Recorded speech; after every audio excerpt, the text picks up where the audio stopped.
మహబూబ్ నగర్ జిల్లా రేషన్ బియ్యం అక్రమ రవాణాకు అడ్డగా మారిన చర్చల భారీగా పట్టుబడ్డ రేషన్ బియ్యం అర్ధరాత్రి తరలిస్తుండగా పట్టుకున్న పోలీసులు తిమింగలాన్ని వదిలేసి చిన్న చేపలను వేటాడుతున్నట్టు విమర్శలు.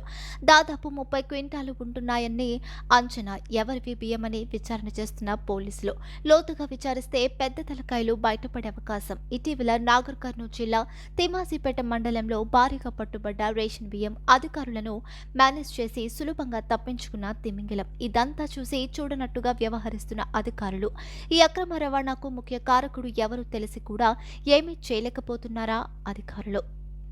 7/3/2025 అర్ధరాత్రి సమయంలో ఈ నస్రుల్లాబాద్ గ్రామంలో రేషన్ బియ్యం అక్రమంగా తరలిస్తున్నారనే సమాచారం మేరకు మా ఎస్ఐ జయప్రసాద్, చంద్రమోహన్ మరియు సిబ్బందితో పాటు నా ఆదేశాల ప్రకారం దాడి చేయగా గ్రామంలో మన రేషన్ షాప్ ముందరిని ఒక వెహికల్లో రేషన్ బియ్యం లోడ్ చేస్తూ మాకు వాహనం దొరకడం జరిగింది.